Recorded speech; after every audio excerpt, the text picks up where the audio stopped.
Welcome बच्चों, हम solve कर रहे हैं अभ्यास कार्य पुस्तिका गणित कक्षा 8।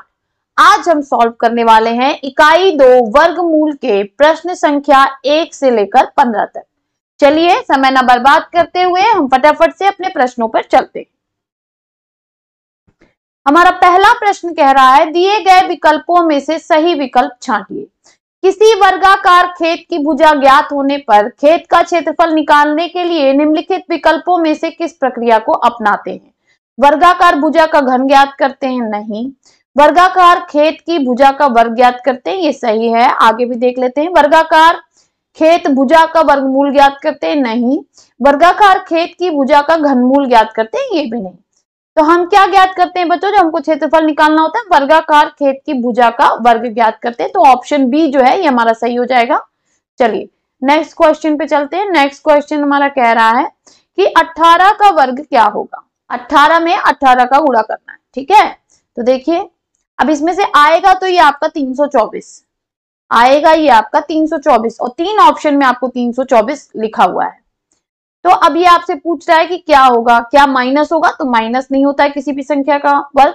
प्लस माइनस होगा? नहीं, ये हमेशा धनात्मक होगा। तो हमारा सही ऑप्शन क्या हो जाएगा? Option B 324। किसी भी संख्या का वर्ग हमेशा हमेशा धनात्मक होता है। चलिए नेक्स्ट कह रहा है, सेम वैसा ही क्वेश्चन है, ऋण 5/9 का वर्ग क्या होगा? तो ऋण 5/9 का वर्ग हो जाएगा गुणे ऋण 5/9। इसका इसमें गुणा हो जाएगा बच्चों और इसका इसमें, और फिर अगेन 5, ये हो जाएगा आपका 25/81। अब ये देखिए यहाँ पे फिर ये माइनस में नहीं होगा, ये प्लस माइनस में नहीं होगा, ये हमेशा किस में होगा? प्लस में। तो इसका सही आंसर क्या होगा बच्चों? Option B 25/81। चलिए नेक्स्ट पे चलते हैं। नेक्स्ट कह रहा है 13/19 का क्या वर्ग होगा? तो ये भी सेम है बच्चों, 169/361 आएगा इसका। और मैं तो आपको कहूंगी आप एक इस तरह से चार्ट बना लीजिए और यहाँ पे संख्या लिखिए और यहाँ पे इसका वर्ग लिखिए, ठीक है, इस तरह से। और अपने जहां पे आप बैठते हैं वहां पे चिपका लीजिए ताकि आपको कम से कम 1 से 20 तक के वर्ग तो याद होने चाहिए बच्चों। चलिए इससे आपका समय बचता है। तो इसमें भी हमारा राइट आंसर क्या हो जाएगा? Option B 169/361। चलिए आगे बढ़ते हैं। नेक्स्ट कह रहा है कि 11 सही 13/19 का वर्ग क्या होगा? तो पहले हम इसको कन्वर्ट करेंगे। तो कन्वर्ट कैसे करेंगे? देखिए 11 गुणे 19 धन 13/19 हल करेंगे तो क्या आ जाएगा? 222/19। अब इसका जब हम वर्ग निकालेंगे तो क्या आएगा बच्चों? देखिए 49,284/361, ये हमारा सही आंसर हो जाएगा। 49,284/361 ऑप्शन बी जो है ये हमारा सही हो जाएगा। आप मल्टीप्लाई करके इसको चेक कर लेंगे। चलिए नेक्स्ट है, किसी निम्नलिखित में से किस संख्या के वर्ग में इकाई के स्थान पर 6 का अंक होगा? अब ध्यान देंगे, इकाई पे 6 का अंक कब होगा? जब हम 4 का देखिए 4 में गुणा करेंगे पीछे तो क्या आएगा? 16 होता है, तो लास्ट का अंक क्या आया? 6। तो इसमें में से 4 किस में है? तो इसमें से 4 केवल ऑप्शन सी 24 में है। तो यही ऑप्शन हमारा सही हो जाएगा। जबकि इसका क्या आएगा लास्ट का अंक? 9 9 81, तो इसका लास्ट का अंक 1 आएगा। ये 11 है तो इसका भी लास्ट का अंक 1 ही आएगा। चलिए नेक्स्ट कह रहा है कि 5278 के वर्ग में इकाई के स्थान पर कौन सा अंक होगा? तो अब 8 का वर्ग हमको केवल देखना है क्योंकि इसमें इकाई के स्थान पे क्या है बच्चों? 8। तो 8 का वर्ग जब हम करेंगे हो जाएगा 8 × 64। तो इकाई के स्थान पे क्या आ गया बच्चों? इकाई के स्थान पे हमारा आ गया 4। तो हमारा सही आंसर क्या हो जाएगा? Option C 4।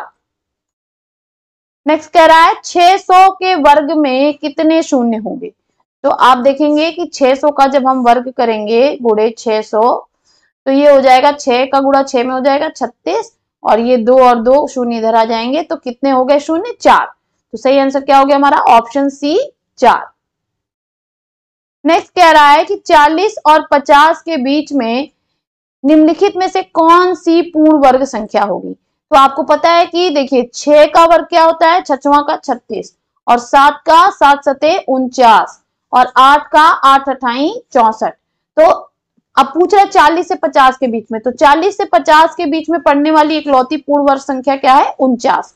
हमारा सही आंसर क्या हो जाएगा? Option D 49। ऑप्शन डी 49 जो है ये हमारा सही आंसर हो जाएगा बच्चों। चलिए नेक्स्ट पे चलते हैं। कह रहा है निम्नलिखित में से किस संख्या के वर्ग करने पर सम संख्या प्राप्त होगी। तो हमें पता है कि जब हम सम संख्या का वर्ग करते हैं तो हमें हमेशा सम संख्या प्राप्त होती है। तो इसमें से आपका सम संख्या देखिए 31 जो है ये विषम है, 67 भी विषम है, 69 भी आपका विषम है। सम केवल कौन है बच्चों? सम केवल हमारा है 38। तो यही हमारा ऑप्शन सही हो जाएगा, ऑप्शन डी। इसका वर्ग करने पर हमें सम संख्या प्राप्त होगी। चलिए नेक्स्ट कह रहा है कि 676 बटा 729 का वर्गमूल क्या होगा। तो 676 का वर्गमूल होता है बच्चों 26 और 729 का वर्गमूल होता है बच्चों 27। अब इसको हम एक तरह से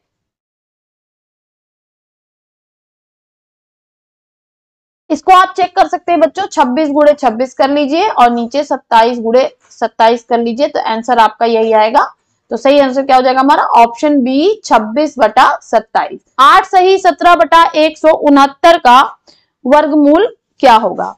तो सबसे पहले हम इसको सिंपल में करेंगे, तो ये हो जाएगा हमारा 8 गुणे 169 प्लस 17 बटा 169।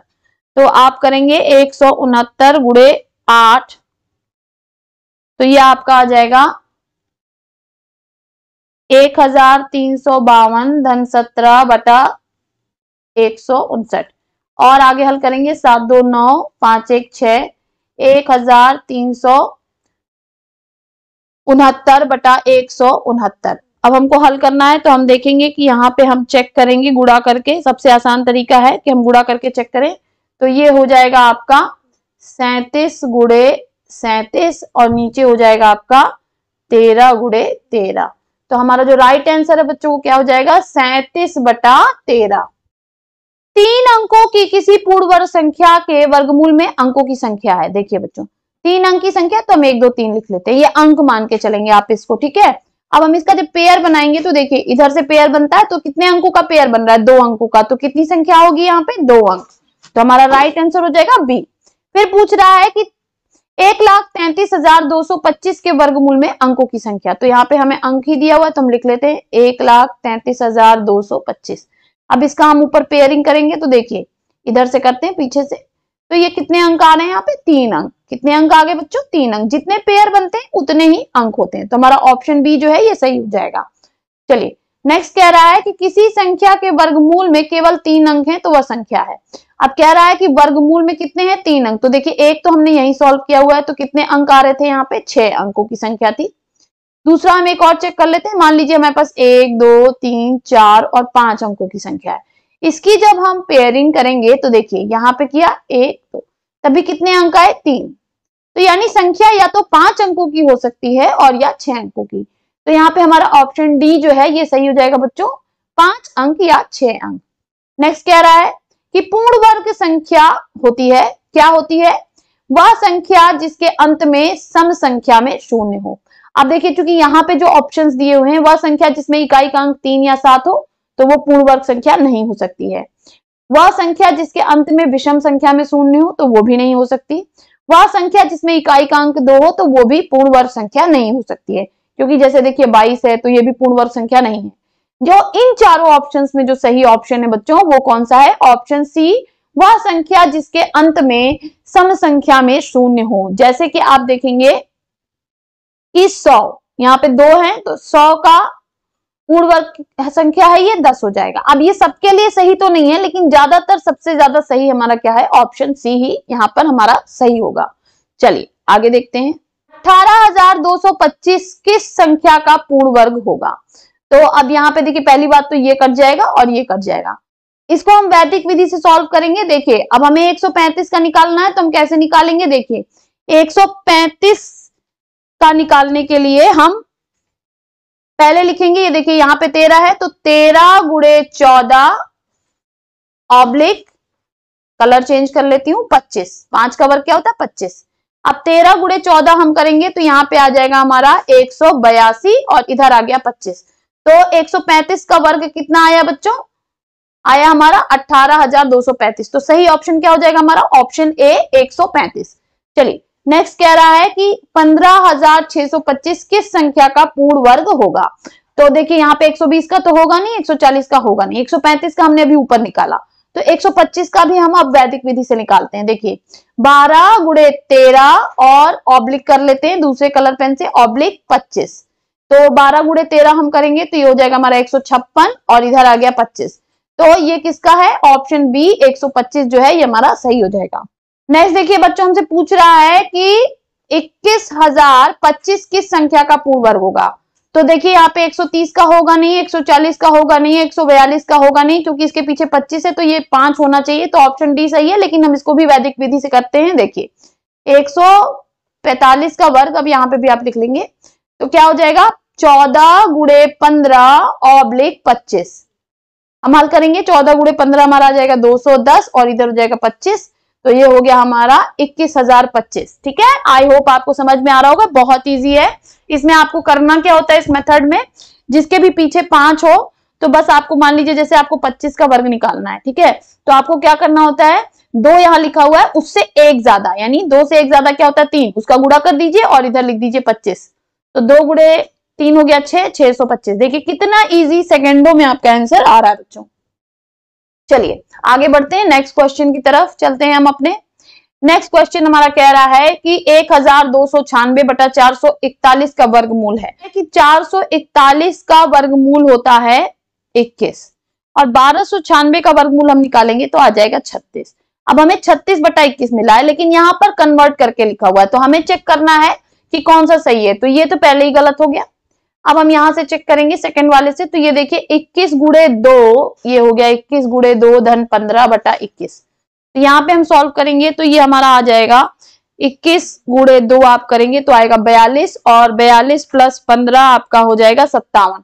तो ये तो हो गया आपका 57 बटा 21, तो ये गलत हो गया। इस वाले को सॉल्व करते हैं तो देखिए 21 इकन्ने 21 प्लस 15 बटा 21, तो ये हो गया आपका 36 बटा 21। तो सही आंसर हमारा क्या हो गया बच्चों, ऑप्शन डी एक सही 15 बटा 21, ये हमारा सही आंसर हो गया। चलिए नेक्स्ट कह रहा है कि रिक्त स्थानों की पूर्ति कीजिए। पहला है कि 1 का वर्ग 1, तो 1 का वर्गमूल होता है, तो हम यहाँ पे भर देंगे 1। 8 का वर्ग 64, तो 64 का वर्गमूल क्या होगा 8। 441 के वर्गमूल में अंकों की संख्या, अभी हमने ऊपर सीखा कि अंकों की संख्या हम कैसे निकालते हैं। 441 लिखेंगे, इसके ऊपर पेयरिंग करेंगे, देखिए 2 पेयर बन रहा है तो 2 अंक होंगे, तो यहाँ पे हम फिलअप कर देंगे कि 2 होता है। 3 अंकों की छोटी से छोटी पूर्ण वर्ग संख्या होती है, तो 3 अंकों की छोटी से छोटी पूर्ण वर्ग संख्या क्या होती है बच्चों 100। कह रहा है 3 अंकों की बड़ी से बड़ी पूर्ण वर्ग संख्या क्या होती है, 3 अंकों की बड़ी से बड़ी पूर्ण वर्ग संख्या होती है 961। इसको कैसे निकालते हैं बच्चों, ये आने वाले वीडियोस में डिटेल में हम आगे के प्रश्नों में सीखेंगे। चलिए, यदि किसी संख्या के इकाई के स्थान पर 4 या 6 है तो इस प्रकार के वर्ग में इकाई के स्थान पर क्या होगा। तो आप देखेंगे कि 4 का जो वर्ग होता है वो होता है 16 और 6 का जो वर्ग होता है वो 36। तो दोनों ही स्थिति में इकाई के स्थान पर आ रहा है 6, तो यहाँ पे हम फिलअप कर देंगे कि क्या आएगा 6। चलिए नेक्स्ट कह रहा है यदि किसी संख्या के वर्ग के इकाई के स्थान पर 6 हो तो उस संख्या के इकाई के स्थान पर या क्या होता है। तो अभी हमने ऊपर सॉल्व किया तो 4 या 6 होना चाहिए, यहीं पे देखिए अभी हमने सॉल्व किया हुआ है, 4 होना चाहिए या 6 होना चाहिए। नेक्स्ट हमसे कह रहा है कि 229 के वर्ग करने पर इकाई के स्थान पर कौन सा अंक होगा। तो बहुत ईजी है बच्चों, आप 9 को देखेंगे क्योंकि इसके पीछे इकाई के स्थान पे 9 है, तो 9 का वर्ग क्या होता है 81, तो इकाई के स्थान पे क्या होगा 1, तो हम यहाँ पे भर देंगे कि इकाई के स्थान पर 1 होगा। नेक्स्ट हमसे कह रहा है 17 गुणे 23 बराबर क्या होता है। तो आप देखेंगे कि 17 गुणे 23, पहले हम 17 गुणे 23 कर लेंगे। 17 गुणे 23 हमारा आ जाएगा बच्चों, इस साइड आ जाएगा आपका 391, तो हमें ऐसा ऑप्शन देखना है जो 391 आए। तो यहाँ 3 का वर्ग माइनस किया हुआ है यानी 9, तो 400 में से अगर हम 9 माइनस करें तो हमारा आएगा 391। इसको हमने कन्वर्ट करके यहाँ लिख दिया है, 3 का वर्ग में लिखा था तो हमने 400 को भी कन्वर्ट करके लिख दिया किसका 20 का वर्ग। तो हमारा आंसर क्या हो गया कि 20 का वर्ग माइनस 3 का वर्ग। नेक्स्ट हमसे कह रहा है कि यदि 6 पे जो पावर है तो वो कितनी है x है, 6 पे पावर कितनी है x, और आ रहा है आंसर क्या हमारा 1296, तो x कितना होना चाहिए। इसमें पूछ रहा है 6 का गुणा हम कितनी बार करें, 6 का गुणा हमने 2 बार किया तो आ गया 36। अगर हमने इसमें फिर 6 का गुणा किया तो हमारा आ जाएगा 216। अगर हम इसमें फिर से 6 का गुणा करते हैं तो हमारा आ जाता है 1296। तो हमने 4 बार 6 का गुणा किया, देखिए 1 2 3 4, तो हम यहाँ पे क्या फिलअप करेंगे 4। निम्नलिखित में सत्य के लिए सही तथा असत्य के लिए गलत का चिन्ह लगाइए। पहला कह रहा है 1000 पूर्ण वर्ग संख्या है, तो ये गलत है बच्चों, 1000 जो है वो पूर्ण वर्ग संख्या नहीं है। 31 का वर्ग 1521 होता है, ये भी गलत है बच्चों, क्योंकि 31 का वर्ग क्या होता है 961, तो ये गलत है। नेक्स्ट कह रहा है 0.9 का वर्गमूल 0.3 होता है, तो ये गलत है बच्चों, क्योंकि 0.9 का वर्गमूल होता है 0.9487, तो ये भी हमारा गलत हो गया। 34 का वर्ग 1156 होता है, ये बिल्कुल सही है बच्चों, क्योंकि 34 का वर्ग होता है 1156, तो हम यहाँ पे सही का निशान लगाएंगे। सम संख्या का पूर्ण वर्ग सम संख्या होती है, बिल्कुल सही है, अभी हमने पीछे देखा।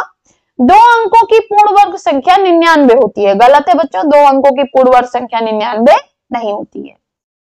248 एक पूर्ण वर्ग संख्या है, ये भी गलत है, इसको हम सॉल्व करके भी देख सकते हैं, लेकिन अभी फिलहाल हम यहाँ पे सही गलत पे ज्यादा फोकस करेंगे। किसी पूर्ण वर्ग संख्या के अंत में शून्य की संख्या विषम होती है, ये गलत है बच्चों, किसी भी पूर्ण वर्ग संख्या के अंत में शून्य की संख्या ज्यादातर सम होती है। चलिए 1 से 10 के मध्य में 3 पूर्ण वर्ग संख्याएं आती हैं, तो हम देखते हैं कि 1 से 10 के मध्य में आती है 1 4 और 9, तो ये कथन बिल्कुल सही है बच्चों। फिर कह रहा है किसी विषम संख्या का वर्ग सम संख्या होती है, ये गलत है। अब देखिए मान लीजिए कि हमारा विषम संख्या है 3 और इसका वर्ग हमने किया तो क्या आएगा 9। एक और विषम संख्या ले लेते हैं 7, तो 7 का वर्ग क्या आया 49, तो ऐसा होता नहीं बच्चों, इसलिए हमारा कथन गलत है।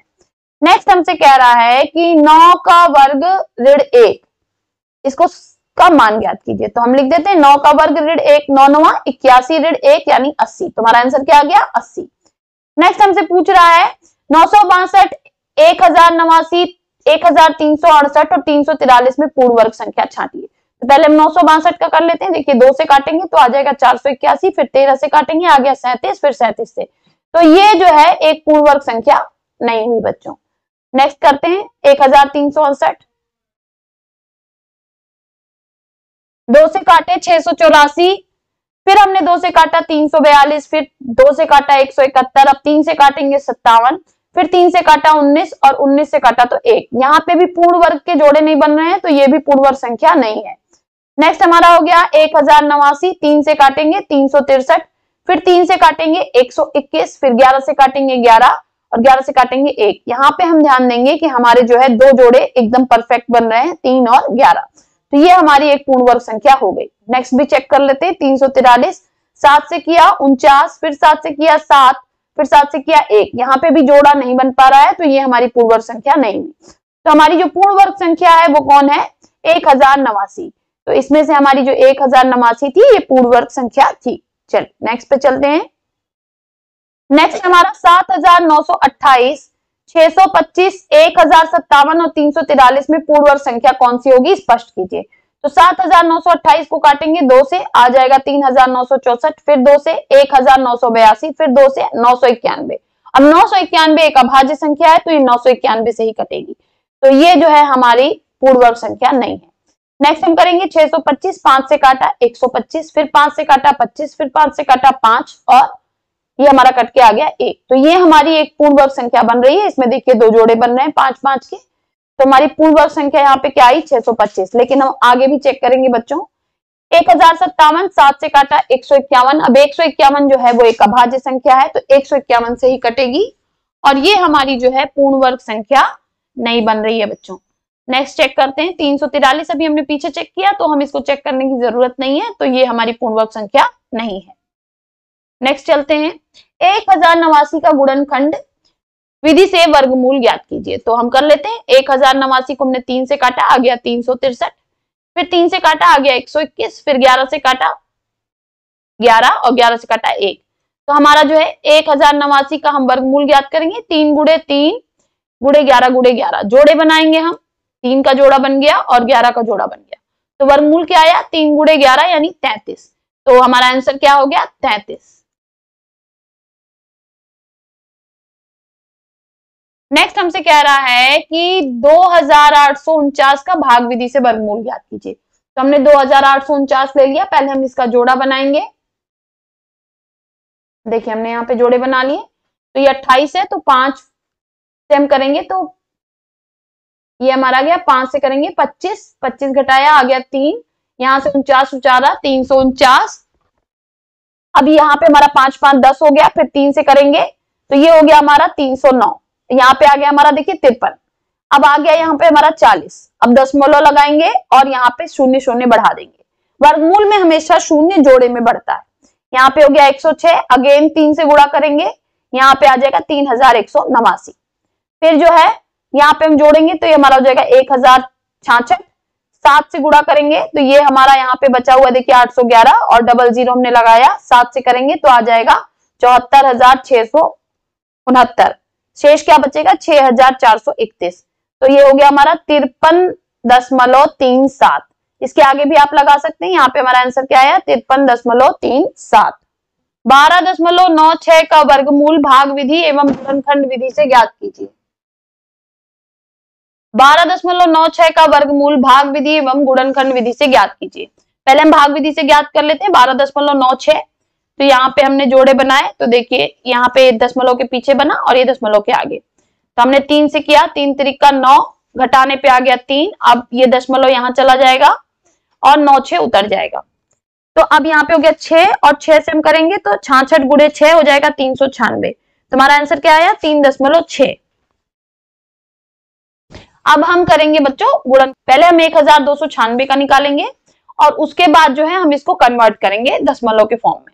चलिए देखिए 1296, 2 से काटा 648, फिर 2 से काटा 324, फिर 2 से काटा 162, फिर 2 से काटा 81, 3 से काटा 27, 3 से काटा 9, फिर 3 से काटा 3 और ये हो गया हमारा। अब जोड़ा हमने बनाया यहाँ पे, तो 2 के जोड़े बने, फिर 2 के, फिर 3 के, फिर 3 के। ये तो 1296 का वर्गमूल बाहर निकल के क्या बनेगा बच्चों, देखिए 2 गुणे 2 गुणे 3 गुणे 3, यानी ये बन जाएगा हमारा 2 दूनी 4, 4 तियां 12, 12 तियां 36। ध्यान देंगे 36 बना। ठीक है, अब हम इसको सॉल्व करते हैं। देखिए वर्गमूल 12.96, तो इसको हम कन्वर्ट करेंगे तो हो जाएगा वर्गमूल 1296 बटा 100। यहाँ से हमने दशमलव हटाया और बटे के फॉर्म में 100 को लिख दिया। 100 का वर्गमूल क्या होता है 10, तो हम यहाँ लिख देंगे 10 गुणे 10 और 1296 का अभी हमने यहाँ पे निकाला 36, तो हम यहाँ लिख देंगे 36 गुणे 36। अब ये बाहर आ जाएगा 36 बटा 10। इसको हम सॉल्व करेंगे तो 3.6 आएगा। तो हम ध्यान देंगे कि यहां से भी हमारा आंसर 3.6 आया और यहां से भी आंसर हमारा 3.6 आया, यानी किसी भी विधि से हम वर्गमूल निकाल रहे हैं आंसर हमारा सेम है बच्चों। चलिए नेक्स्ट चलते हैं हम। नेक्स्ट हमारा प्रश्न कह रहा है कि 6 अंकों की सबसे बड़ी पूर्ण वर्ग संख्या ज्ञात कीजिए। तो हमें पता है कि 6 अंकों की सबसे बड़ी संख्या है 9,99,999। तो अब हम इसका वर्गमूल भाग विधि से निकालेंगे। सबसे पहले हम लिख लेंगे 9,99,999। अब हम जोड़े बनाएंगे, देखिए पीछे से बनाएंगे 2 2 और 2। अब 99 का जोड़ा बना तो हमने 9 से 9 9 81 करेंगे, यहाँ पे आ जाएगा हमारा 18। अब हम एक और 99 उतारेंगे और यहाँ पे आ गया देखिए 9, ये हो गया इधर 18। फिर हम 9 से करेंगे तो 189 गुणे 9 आ जाएगा हमारा 1701। घटाने पे ये हमारा आएगा 198। अब हम फिर से यहां से ये वाला 99 उतार लेंगे और इधर हमारा हो जाएगा 198। फिर हम 9 से फिर से गुणा करेंगे तो ये हो जाएगा 1989 गुणे 9, यहाँ पे हमारा आ जाएगा 17,901। घटा देंगे आ जाएगा हमारा 1998। अब देखिए ये चूंकि बढ़ रहा है, इससे हमारा इतना नंबर बढ़ रहा है, तो हम क्या करेंगे 9,99,999 में से हम इसको यहां से इसको लेके घटा देंगे। यहां हमने घटा दिया 1998। हमारा आंसर क्या आया 9,98,001। तो 6 अंकों की सबसे बड़ी पूर्ण वर्ग संख्या क्या हो जाएगी 9,98,001। 9,98,001 का वर्गमूल क्या होगा 999। चलिए आगे बढ़ते हैं नेक्स्ट क्वेश्चन पे। फिर वैसा ही क्वेश्चन है, कह रहा 4 अंकों की सबसे छोटी पूर्ण वर्ग संख्या ज्ञात कीजिए। तो 4 अंकों की सबसे छोटी संख्या हमें पता है 1000। तो हम पहले 1000 का वर्गमूल निकालेंगे 2 तरीके से। देखिए पहले हमने 3 त्रिका 9 किया, जोड़ा बनाया, तो यहाँ पे आ गया 1 और यहाँ पे बचा 100। अब हम इसको पहले 6 बचा, एक बार ले जाएंगे तो 61। कितना बढ़ जा रहा है 39 अंक बढ़ जा रहा है और हमारा वर्गमूल क्या आ रहा है 31। अब बच्चों यहाँ पे 39 बढ़ जा रहा है, तो यानी अगर हम 1000 में से 39 को घटा देंगे तो हमें जो संख्या प्राप्त होगी वो पूर्ण वर्ग होगी।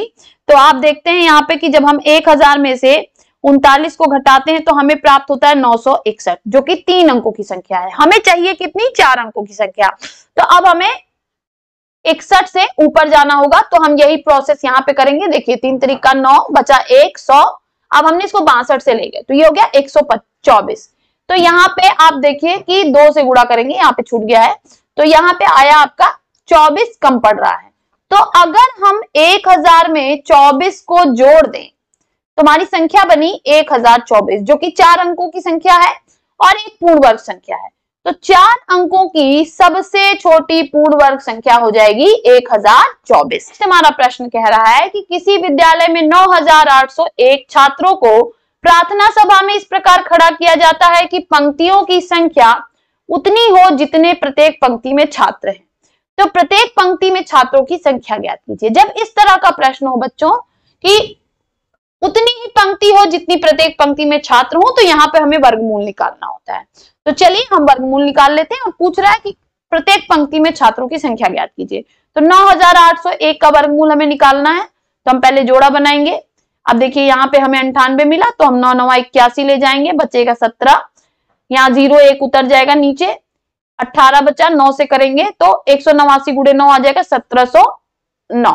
तो यहाँ पे हमारा जो वर्गमूल आया वो क्या आया है? 99। तो यहाँ पे आप देख सकते हैं कि 9801 का वर्गमूल हो गया 99, इसलिए पंक्ति कितनी होगी? 99, और प्रत्येक पंक्ति में छात्रों की संख्या भी कितनी होगी? 99। चलिए आगे बढ़ते हैं नेक्स्ट क्वेश्चन की तरफ। एक किसान लगभग 2000 पौधों की रोपाई इस प्रकार करना चाहता है कि रोपाई में पंक्तियों की संख्या उतनी हो जितनी प्रत्येक पंक्ति में पौधों की संख्या है। तो ज्ञात कीजिए किसान को कम से कम और कितने पौधों की आवश्यकता होगी। मतलब ये कह रहा है कि और पौधे लगा सकता है। तो हम उसी पैटर्न पे चलेंगे। तो पहले हम 2000 का वर्गमूल निकाल लेते हैं। तो देखिए हम पेयर बनाएंगे, तो ये हो जाएगा हमारा 20 का पेयर बना, तो 4 चौके 16, यहाँ बचा 4। अब हम यहां से उतार लेंगे डबल शून्य। अब हम सॉल्व करेंगे तो यहाँ हो गया 8, 5 से करेंगे तो 85 गुणे 5 हो गया 425, और हमारा वर्गमूल क्या है? 45। तो यहाँ पे कितने पेड़ कम पड़ रहे हैं? 25 पेड़ कम पड़ रहे हैं। तो यानी 2000 में 25 पूर्ण वर्ग करने में 25 पेड़ कम पड़ रहे हैं। तो यदि हम 25 पेड़ों को और लगा दें, पौधों को और लगा दें, तो ये पूर्ण वर्ग संख्या बन जाएगा, और जितने पंक्ति होंगे उतने ही पौधे होंगे। तो इसलिए किसान को 25 पौधों की और आवश्यकता होगी। चलिए आगे बढ़ते हैं। नेक्स्ट कह रहा है कि एक मैरिज हॉल में मेहमानों के लिए कुर्सियों की इस प्रकार व्यवस्था करनी है कि पंक्तियों में संख्या इतनी हो जितने प्रत्येक पंक्ति में कुर्सी हो। तो कुर्सियों को इस प्रकार व्यवस्थित करने के लिए उपलब्ध 5000 कुर्सियों में से कम कितनी कुर्सियां हटानी होंगी। अब देखिए ऊपर कह रहा था कितनी बढ़ानी होंगी, नीचे कह रहा है घटानी होंगी। तो जब घटानी होती है तो हम ऐसी संख्या को लेते हैं जिसमें कुछ नंबर्स बढ़ जाएं। तो हम देखिए 5000 का वर्गमूल निकालेंगे। पहले हम पेयर बनाएंगे, फिर हम 7 7 49, यहाँ बचा 1, यहां से हमने डबल शून्य उतार लिया, 100 हो गया बच्चों। अब 140 में हम शून्य का गुणा करेंगे तो ये 100 आ जाएगा। तो हमारा कितना बढ़ जा रहा है? 100, और हमारा वर्गमूल क्या आया? 70। अब एक बार हम देख लेते हैं कि जब हम 70 करेंगे तो 70 गुणे 70 करेंगे तो ये हो जाएगा आपका 4900। तो कह रहा है कि 5000 कुर्सियों को वर्गाकार में व्यवस्थित करने हेतु 100 कुर्सियां ज्यादा हैं, इसलिए हमें 100 कुर्सियां हटानी होंगी। तो आई होप आपको क्लियर हो गया होगा कि हमें क्यों 100 कुर्सियां हटानी होंगी।